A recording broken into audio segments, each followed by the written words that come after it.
This is just another day. When Donald Trump announced his plan to take over DC's police force and mobilize the National Guard, we all knew it was going to be terrible. I just don't think any of us thought it would be this bad. DC officials say one man has been charged with a felony assault after he hurled a Subway sandwich at a border agent. Watch. Why?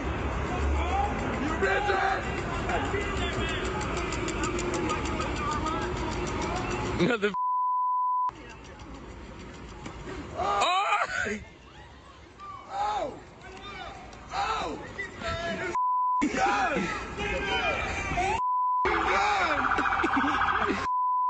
To be fair, our sandwich artist could afford to be just a tad less fascist when it comes to sparing an extra slice or two of that white triangle cheese. But DC is a polarized town, and this assailant was not without his defenders. He didn't get hurt. There is no reason to get a felony because, so what, he's wearing a uniform. He's supposed to be a hero protector. Well, looks like the hero protector became the hero receiver. Epic sandwich pun. Look, I'm not sure why I have to say this, but I will anyway. It is wrong to throw a sandwich at federal agents, for multiple reasons. Yes, it's battery, but it's also nutritionally unwise. If your plan is to hurl your meal at law enforcement and then run away, you're not going to have the proper caloric intake one needs to make it very far. I mean, sure, if you'd made it a combo meal, I could see throwing the 20-ounce fountain drink or even one of those 2 cookies they generously give you, considering those are empty calories, and frankly, you'd be better off with a bottle of water and some carrot sticks anyway. But again, don't throw your sandwiches at law enforcement. Not that Subway hasn't been totally preparing for this whole sandwich as weapon trend for quite some time. This morning, Subway facing scrutiny in a new proposed class action lawsuit. The plaintiff, Anna Tollison, accusing the restaurant chain of grossly misleading customers after she bought a steak and cheese sandwich that the suit says contained 200% less meat than the heroes depicted in Subway ads. Unconscionable. Giving Americans a steak and cheese with practically no steak and cheese? It's like giving our patriotic soldiers guns, but no bullets. Also, I have it on good authority that selling someone a steak and cheese without the steak and cheese is how the Philly fanatic got radicalized. Anyway, I'm sure this was just one isolated incident by some angry drunk guy in D.C., and the administration clearly has bigger fish to fry. Attorney General Pam Bondi says that the suspect was actually a DOJ employee and has been promptly fired. Or not. I gotta say, it is pretty wild that he worked for the DOJ. But frankly, he needed to lose his job because it was of the utmost importance that they would make room for this guy. The Justice Department has hired as a senior advisor someone who faced multiple criminal charges due to his presence at the January 6th Capitol riot. His name is Jared Wise. You can see him in the blue jacket on the left side of your screen yelling at police officers. He's heard in this video calling law enforcement present there, defending the Capitol, Nazis, and yelling, "Kill them." Not just once, but repeatedly. Wise pleaded not guilty, but was never put on trial due to President Trump's pardon. So let that be a lesson to anyone who insinuates that a member of our law enforcement is a fascist. If you do it without a sandwich, there may just be a plum job waiting for you on the other side. Well, moving on to... And then he took a Subway sandwich about this big and took it and threw it at the officer. He thought it was funny. Well, he doesn't think it's funny today because we charged him with a felony, assault on a police officer. And we're going to back the police to the hilt. So there, stick your Subway sandwich somewhere else. Is that somewhere else his cheeks? Because I think that's where your surgeon shoved your Subway sandwich. What became incredibly evident today is that conservatives have finally found their evil incarnate in this hurler of hoagies.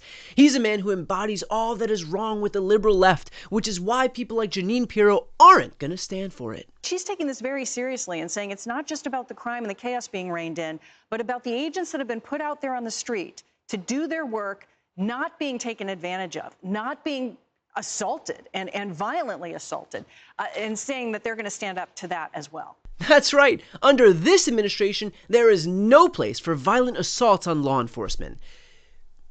Fine, one place, but they'd prefer to not talk about it. It is very rich to say we are going to charge the sandwich thrower with a felony. When I was there on January 6th, and all of those people that assaulted police officers got pardoned. Not just the nonviolent ones, not just the ones that went into the Capitol. everyone, including the ones that went after police officers, got pardoned. So don't tell me we care, that this administration cares about protecting police officers when they did not care about those on January 6th. Respectfully, can we just stay But they got pardoned. No, those were police officers, Emily, and they got pardoned. I want to talk about D.C. for a second. But that was in D.C. Yeah, respectfully, can we just stick to the disrespect inflicted on one officer with a sandwich rather than just focusing on the 140 that were disrespected with actual weaponry? Yep, conservatives are totally anti-crime, and one of the biggest crimes they see is the crime of bringing up one specific moment from our past. You think it's because Trump cares about crime in D.C., really? Because I remember Donald Trump on January the 6th, 2021, not giving a crap about crime in D.C. Now we're January 6th. Okay, Mehdi, come on. Talking about completely different things. You actually care about crime, then. You cannot talk about this. There's completely different things going on. Yeah, these are totally different things, because one of these things was endorsed and excused by our current president, which really makes statements like this from today a little bit odd to hear. Well, we're going to be getting the criminals the hell out of here. We don't want the criminals in Washington, D.C. Well, not the 1,600 patriots I pardoned. I mean the real criminals who just throw bread and deli meat on our very fine officers. As Trump has always said, Proud Boys good, Po Boys bad. Epic sandwich pun.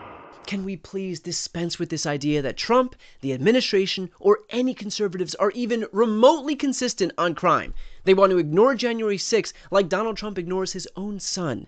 Anytime you bring up the attack on our Capitol, conservatives roll their eyes and dismiss you for relitigating the past. Because if there's one thing the MAGA movement hates more than anything, it's getting mired in issues of yesteryear. There were high-level DNC emails that detailed evidence of Hillary's, quote, psycho-emotional problems, uncontrolled fits of anger, aggression, and cheerfulness, and that then Secretary Clinton was allegedly on a daily regimen of heavy tranquilizers. See? Relitigating a 5-year-old insurrection is off the table because the table has to be clear for them to relitigate a 10-year-old scandal about Hillary's emails. And that's how it goes. Trump has no patience for people bringing up the past unless it's the stuff he wants to discuss. It's incredible what we're finding. Absolute proof of guilt. And we'll see what happens. But Clapper and Comey and that whole group of criminals. I think for legal reasons, you have to say they could be criminals, whereas you are literally a whole criminal. Small distinction. Like how in Canada, the chicken at Subway was found to be only 50% chicken. Trump could really use an asterisk permanently attached to his hats. And again, if Trump and Republicans want to live in the now so badly, why do we keep harping on this part of the past instead of everyone's past? While the Democrats have tried to make this Epstein thing about anything but, the fact that Democrat billionaires and Democrat political leaders went to Epstein Island all the time, who knows what they did, but it's totally reasonable to ask these questions. We know that Clinton, or allegedly he went to the island 26 times, 28 times, totally appropriate for Comer to be asking what was going on at that island. I agree, but I also think it's worth looking into what someone else was up to back then. Look, Donald Trump and his fellow conservatives don't want to talk about the past and despise violence against our law enforcement officers unless it helps keep them in power. And that's the truth, any way you slice it. Epic sandwich pun. Sorry. Before you go, if you enjoyed this content and you want to see more and support independent media, please subscribe to this channel. The subscribe button will be right here on the screen. But second, the reality is that we are now in a political environment where this administration can lean on any of the social media platforms to suppress certain voices if they don't like critical coverage. That means my longevity here is in the hands of a few tech billionaires who are already making it clear that they are willing to cater to this administration. To that end, signing up for my newsletter is a way for me to reach you directly if that ever becomes necessary. I'll put the link right here on the screen as well, so please sign up. It's free, but there's also an option to do a paid subscription if you'd like to support me and my team. I really appreciate it. Thanks so much for watching.